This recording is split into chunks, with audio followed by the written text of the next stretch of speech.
She blind dates with a poor man, not knowing he was a hidden millionaire CEO in disguise. Hello everyone. Before we begin today's story, I have a small favor to ask. Please hit subscribe and turn on the notification bell so you never miss our channel's new videos. It is quick, free, and the best way to support us in bringing you more dramatic stories. Your support means the world to us. Where are you watching from? Drop your city or country in the comments below. Thank you very much. Now, let us return to our main character. The rain had been falling since early morning, steady and cold, turning the streets of New York City into mirrors of gray light. Inside a small cafe tucked between a laundromat and a florist, the smell of fresh coffee wrapped around Emily like a blanket. She sat by the window, clutching her purse, the strap worn from years of use. Her reflection stared back at her in the fogged glass, a young woman in a faded blue coat with tired eyes and a heart that still refused to give up. Jenny, her roommate, had convinced her to go on this blind date. You cannot hide forever, Em. Just talk, have dinner, smile once in a while. So here she was, sitting at a table for two, pretending she belonged in a world where laughter came easy. Her phone buzzed. A message flashed from Jenny. He should be there already. Table 8. Be yourself. Emily's pulse quickened. She looked up and saw a man sitting alone near the corner. His jacket was old, the elbows slightly frayed, his shoes splattered with rain. He looked like someone who had been through rough days but still carried quiet dignity. She stood, took a deep breath, and walked toward him. Hi, you must be Adam. I am Emily. Nice to meet you.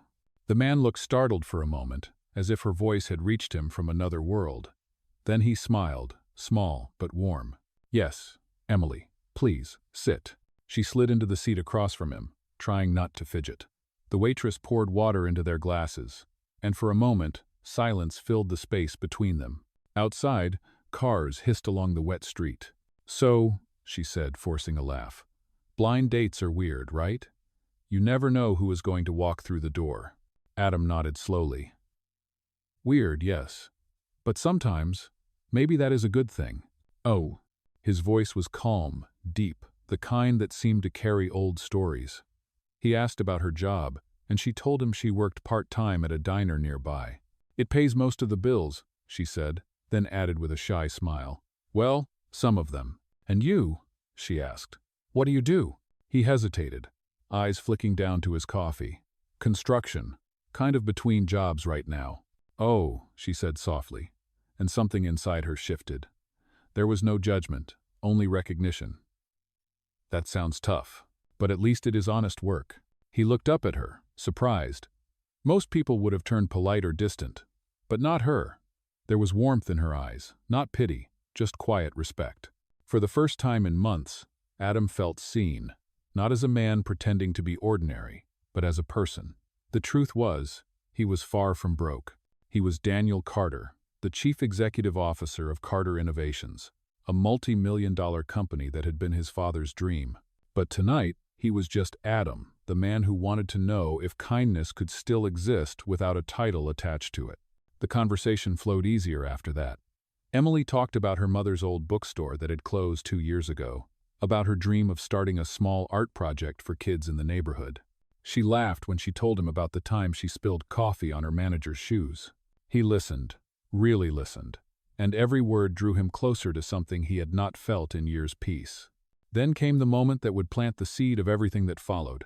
When the check arrived, she reached for her purse and saw the total. Her stomach tightened. The rain had ruined her last $10 bill, and her debit card was nearly empty. She looked up, embarrassed. He noticed her hesitation.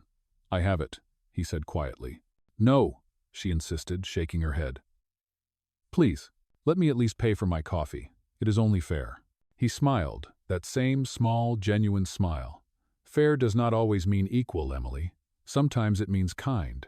She exhaled, cheeks warm, and for a moment the cafe disappeared. It was just two people. Strangers, sharing a flicker of connection neither had planned for. Outside, the rain began to ease.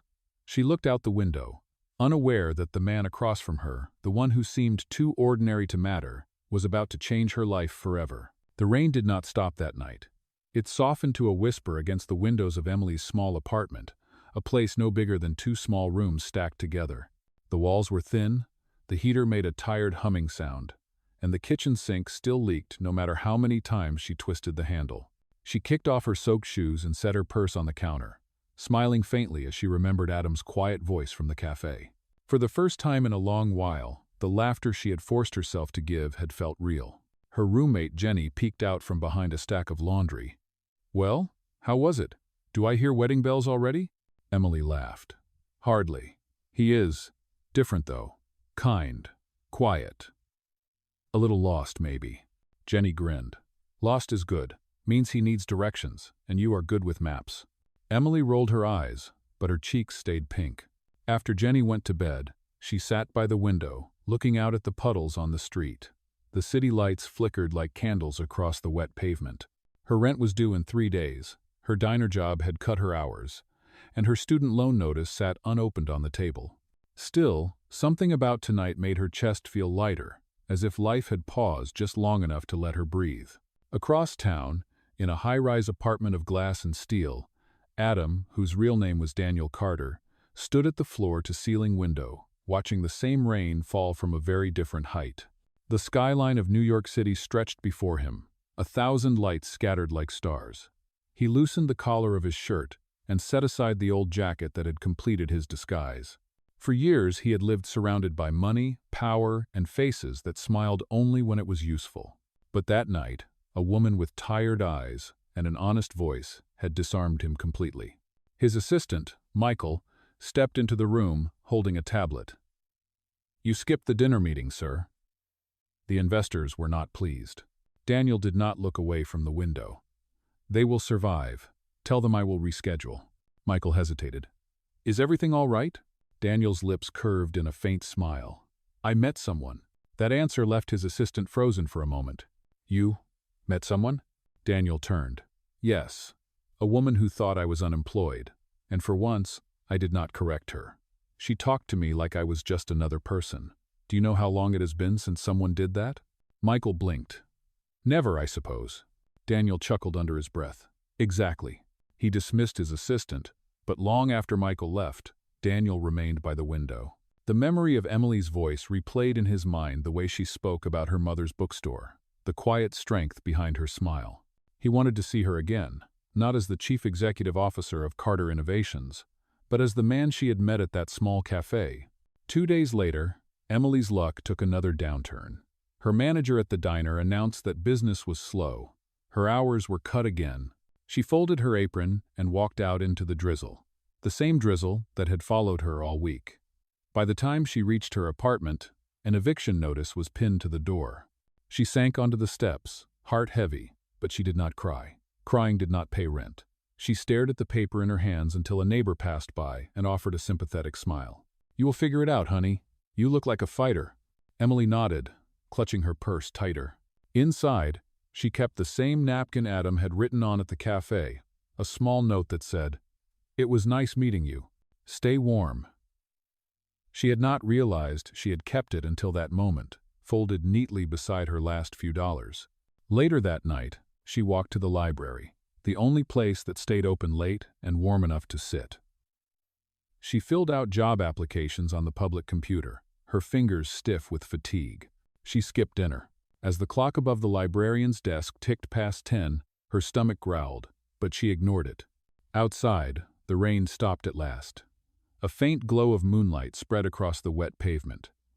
Emily pulled her coat tighter and whispered to herself, "Tomorrow, tomorrow, something will change." Meanwhile, Daniel sat at his desk, surrounded by reports and figures, but his mind was still elsewhere. He opened a search window and typed the name of the diner where she worked. For a man used to solving global problems, it felt oddly thrilling to look up the schedule of a waitress. He had built empires with strategy.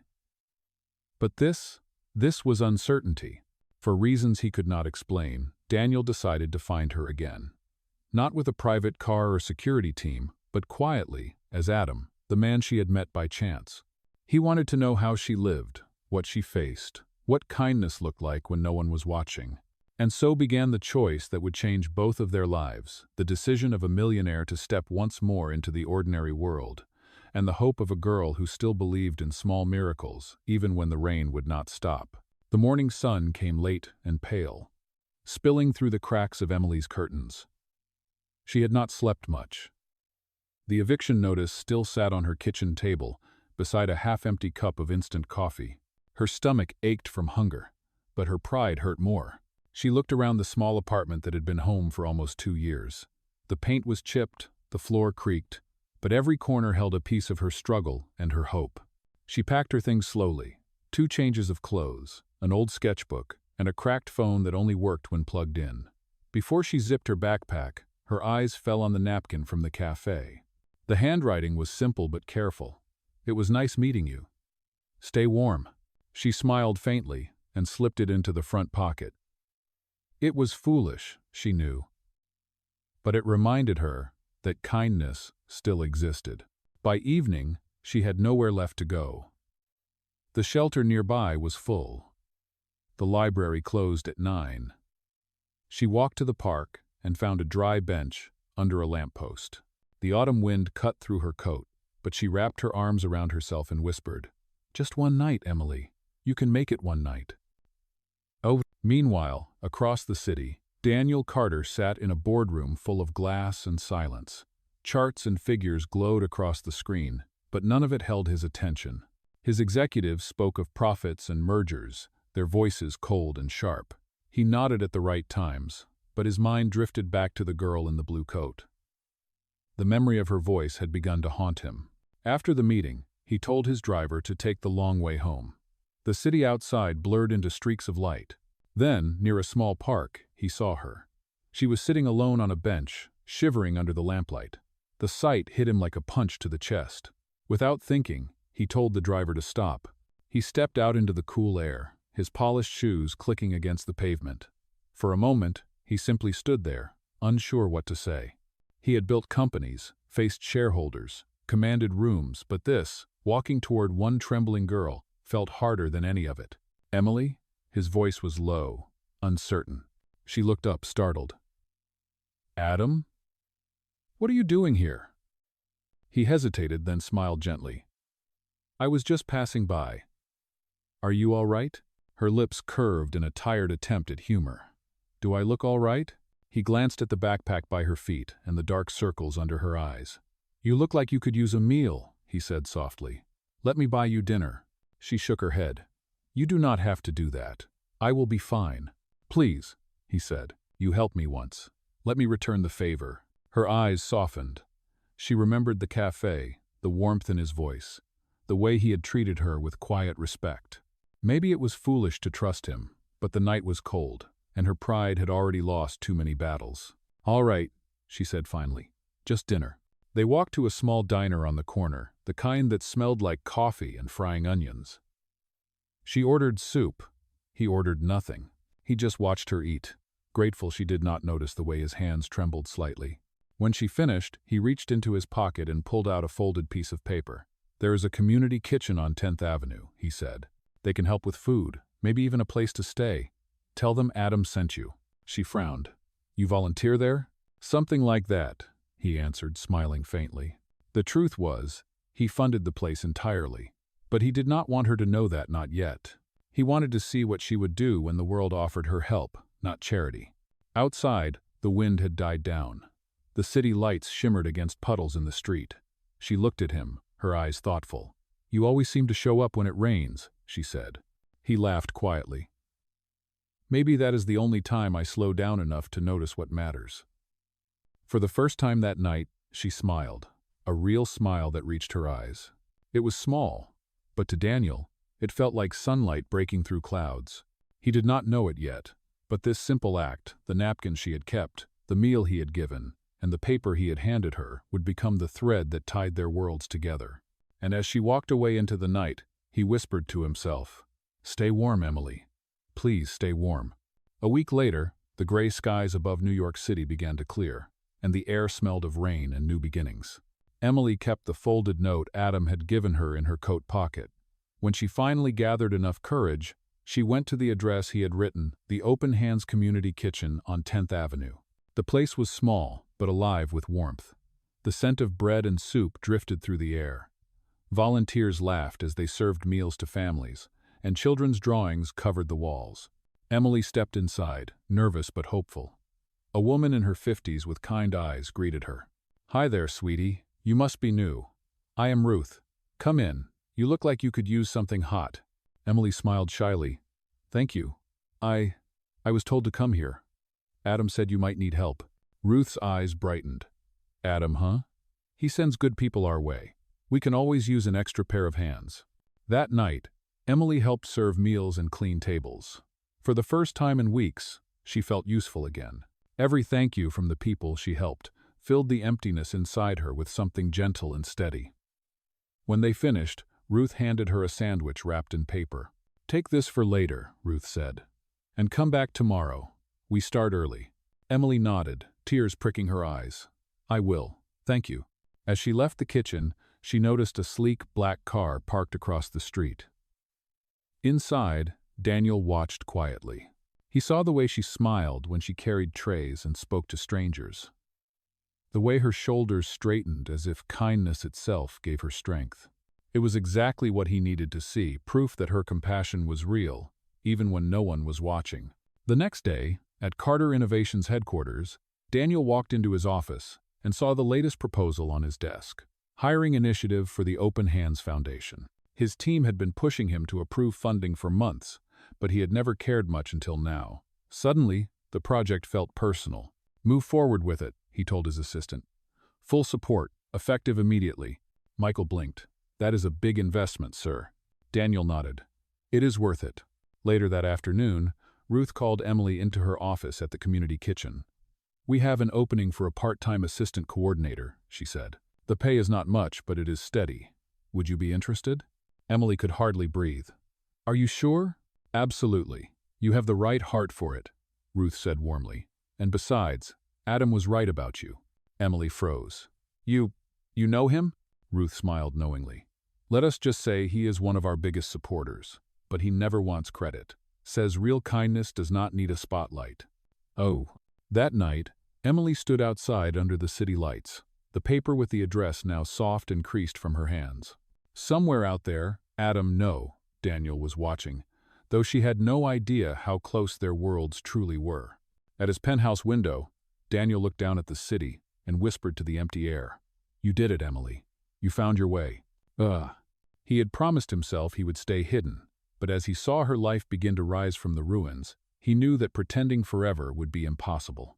Somewhere between truth and disguise, his heart had crossed the line he had drawn. And for the first time, the man who had everything realized he was the one being tested. 2 weeks passed, and Emily had become part of the rhythm at Open Hands Community Kitchen.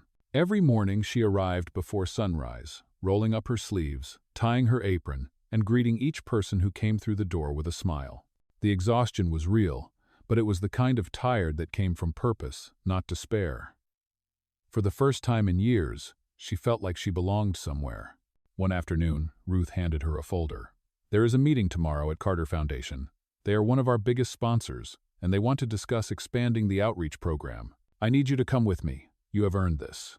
Emily's eyes widened. "Me? But I am not part of management." Ruth laughed. "You are the heart of this place. That counts more than a title." The next morning, Emily walked into the glass tower that carried the name Carter across its entrance. The marble floors reflected light like water. She had never been anywhere so polished, and her second-hand shoes squeaked with every step. Still, she held her head high. Inside the conference room, a small group of executives waited. She focused on the folder in her hands until she heard a familiar voice behind her. "Good morning, everyone." Her head turned, and the world tilted. There he was, Adam, standing tall in a dark suit, his presence commanding yet painfully familiar. But the nameplate on the table in front of him broke her breath in two. Daniel Carter, Chief Executive Officer. The air seemed to leave the room. Emily's heart thudded so hard she thought everyone could hear it. Daniel froze when their eyes met. The shock on her face cut deeper than he expected. Ruth glanced between them, puzzled. "You two know each other?" Emily's voice came out barely above a whisper. Apparently, I did not know him at all. The meeting continued, but Emily could not hear a single word. Everything inside her blurred into disbelief and betrayal. When it ended, she walked straight for the elevator. Daniel followed her into the hall. "Emily, please, let me explain." She turned sharply, eyes glistening. "Explain what? That you lied? That you pretended to be someone else just to— what, test me?" His voice cracked with remorse. "I never meant to hurt you. I wanted to know what real kindness looked like. I wanted to find something honest in a world where everything feels fake." Tears stung her eyes, but anger burned stronger. "So you made me your experiment? You let me tell you everything about my mother, my debts, my dreams, and you just sat there taking notes like a scientist?" He shook his head. "No, I listened because I cared. I am sorry, Emily. Truly." She stepped back, shaking. "I do not care how many buildings have your name on them. You could buy the whole city, and it would still not make this right." Her voice broke on the last word. She turned and walked away, leaving him standing in the corridor under the cold fluorescent light. Daniel did not chase her. He could not. For the first time in his life, every word, every dollar, every ounce of power, he had meant nothing. That night, Emily sat alone on the edge of her small bed, the city lights flickering beyond the window. The world had handed her many disappointments, but this one felt personal. She looked down at the napkin she still kept, the one that said, "It was nice meeting you. Stay warm." She crumpled it in her fist, then stopped. She could not throw it away. Not yet. Somewhere in the heart of the city, Daniel sat in his office, staring at the same rain that had first brought them together. For the first time, he understood that wealth could build towers, but could not rebuild trust.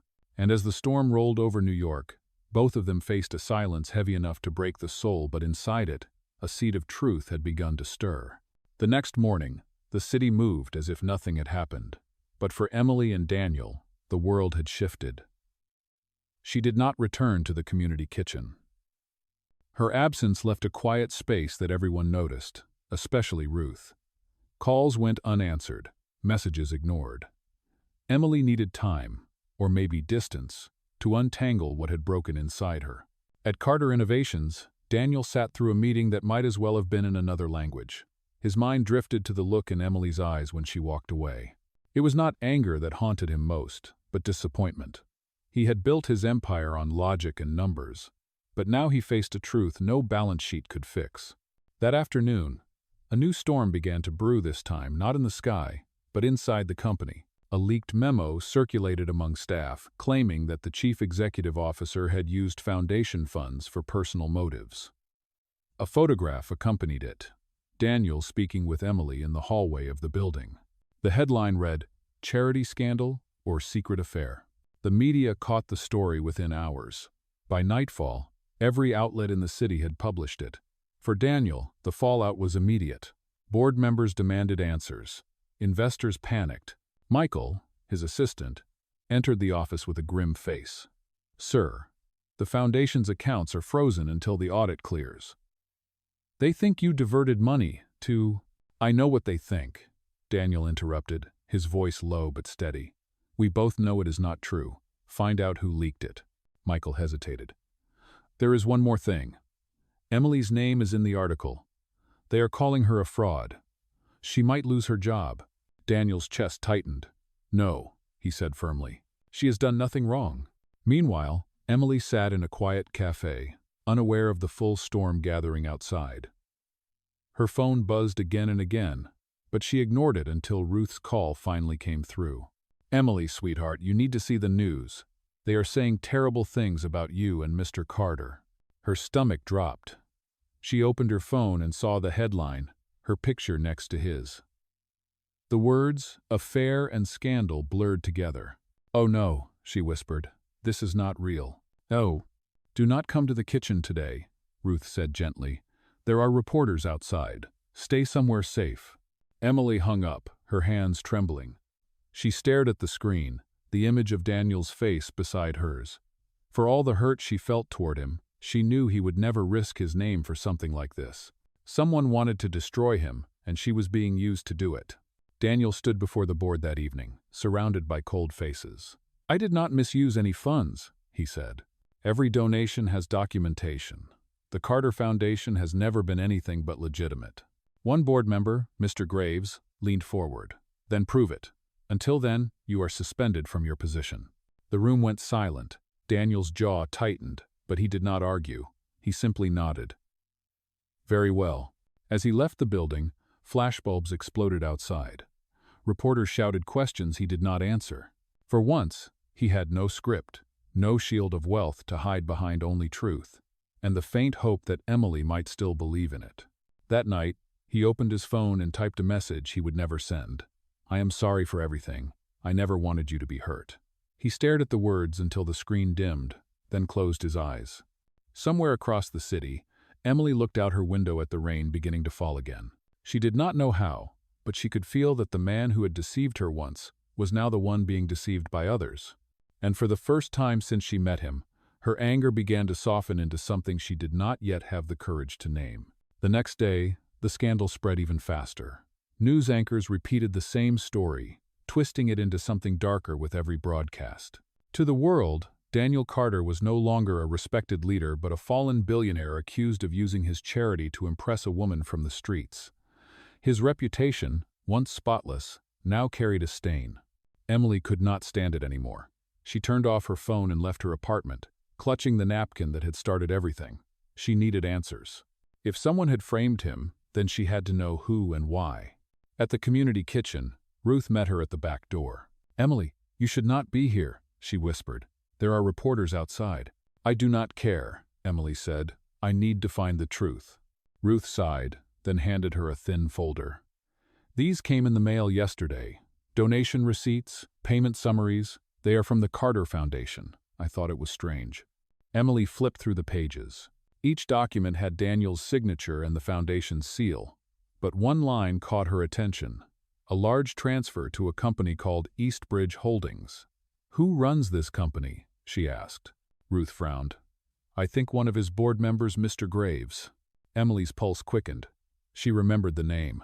Graves had been at the meeting the day Daniel was suspended. He had looked almost satisfied when Daniel stepped down. Across town, Daniel sat in his apartment surrounded by silence. His phone rang, but he ignored it. He had already lost his title, his board, and the respect of a city that once admired him. The only thing that mattered now was clearing Emily's name. Suddenly, the buzzer sounded. He hesitated, then pressed the button. Who is it? It is me, came her voice, soft but steady. He froze. When the door opened, Emily stood in the hallway, soaked from the rain. Her eyes were tired, but there was a spark of determination behind them. You should not be here, he said quietly. The press will twist this even more. I do not care, she replied. I know who set you up. His heart jolted. What did you say? She stepped closer, holding up the folder. Mr. Graves. He used the foundation's account to move money into his own company and made it look like you did it. I found the paperwork. It has the same transaction codes as his personal accounts. Daniel stared at her in disbelief. Emily, are you sure? She nodded. Positive. Ruth helped me check. You were framed. For a long moment, he could not speak. Then, slowly, gratitude replaced the exhaustion in his eyes. After everything I did to you, you still came back. She looked down. I was angry, yes, but I also know the kind of man you are.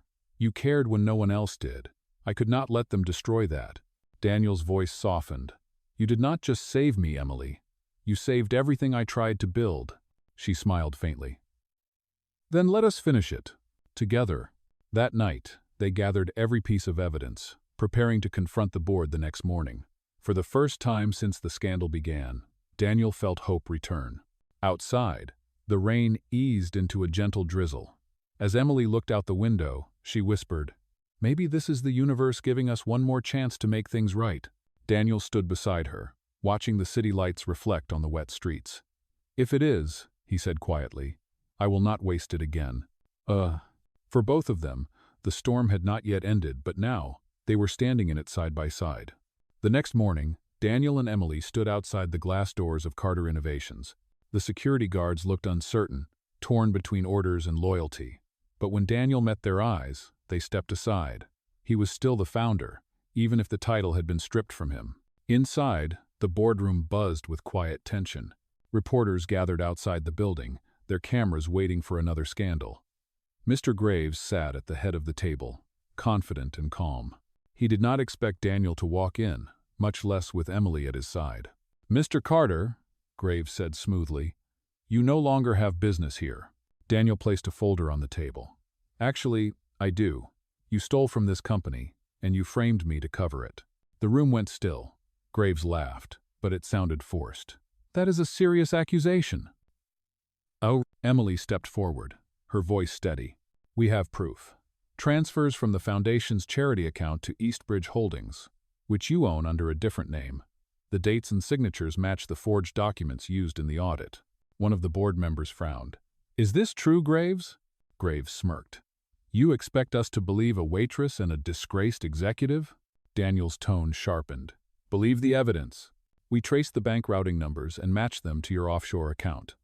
You left a digital trail, Graves. The police already have it." Graves's face drained of color. "You are bluffing." "Try me," Daniel said quietly. Just then the door opened, and two officers entered, accompanied by Michael. "Mr. Thomas Graves," one officer said, "you are under arrest for embezzlement and fraud." Gasps filled the room. Graves tried to protest, but the officers led him out in handcuffs. The board members whispered among themselves, their expressions shifting from shock to shame. Daniel turned to them. "Every dollar stolen will be returned to the Foundation, and from now on, Open Hands will operate independently, protected from corporate interference." One of the older members stood. "Mr. Carter, on behalf of this board, we owe you an apology. The company is yours again." Daniel nodded but did not smile. "Keep your apology. Just do better." "Oh." When the meeting ended, he and Emily walked out into the sunlight. The air smelled cleaner than it had in weeks, the storm finally gone. Reporters shouted questions, but Daniel ignored them. He turned to Emily and said, "You did not have to stand by me, but you did." She looked up at him, the wind brushing strands of hair across her face. "You once said that kindness does not need a spotlight. Maybe truth does not either. It just needs someone brave enough to carry it." He smiled, a real smile this time. "You are the bravest person I know." They stopped at the steps of the building, watching the city stretch before them. For the first time, Daniel did not feel the weight of the title Chief Executive Officer or the pressure of wealth. He felt free. In her hand, Emily still held the napkin he had written on months ago. She unfolded it slowly, revealing the faded words. "It was nice meeting you. Stay warm." She looked at him and said softly, "You kept me warm when I was cold. Now it is my turn." The world around them moved fast, horns honking, voices rising, but for a moment, everything slowed. The storm had passed. Justice had been served. And somewhere between ruin and redemption, love had quietly taken root. 1 year later, the city was dressed in spring again. The trees along 10th Avenue bloomed pink and white, and the air carried the scent of fresh rain. A new sign hung above the community kitchen Open Hands Foundation Center for Hope. Inside, volunteers moved with purpose, serving meals, handing out books, and teaching classes to those who needed a second chance. In the middle of it all, Emily stood behind a long wooden table, writing names in her registry book. Her hair was a little longer, her eyes brighter. She had become the director of the center, though she still preferred to roll up her sleeves and serve food with everyone else. Across the room, children laughed as they painted on large sheets of paper. Ruth walked by and whispered, "He is here." Emily turned and saw Daniel standing by the doorway, holding a bouquet of tulips, smiling in the way only he could, quiet, genuine, a little nervous. The room seemed to fade around them. He walked closer. "It looks amazing, Emily. You turned this place into something beautiful." She smiled softly. "We turned it into something beautiful. You never stopped supporting us." "Oh," Daniel looked around the room, pride filling his voice. "The foundation belongs to the people now. It is everything I hoped it could be, and more." Then he reached into his coat pocket and pulled out something small and familiar. It was the same old pen she had given him months ago. The one she called a pen for signing dreams. Now, It gleamed with a new engraving along its silver edge. "Keep writing your dreams." He held it out to her. "There is still one more dream I want to sign. R4." Her breath caught as he knelt down right there among the tables and the laughter of the volunteers. "Emily," he said, his voice steady but full of feeling, "you showed me that kindness is strength and truth is love. Will you marry me?" Tears filled her eyes. The world blurred for a heartbeat before she whispered, "Yes." The room burst into applause, and Ruth wiped her eyes with her apron. Daniel stood, slipping the simple ring onto her finger. There were no diamonds, no lavish ceremony, just two people who had walked through storms and chosen each other anyway. Later that evening, as the sun set over the city, they stood outside the center hand in hand. The streetlights flickered on, reflecting in the puddles at their feet. Daniel looked at her and said quietly, "Do you realize, Emily, that all of this began with a cup of coffee and $10? She laughed, resting her head against his shoulder. "The best $10 I ever spent." And as the last light of day faded into the calm glow of night, their story closed not with wealth or power, but with something far more lasting: love built on truth, kindness, and the courage to begin again.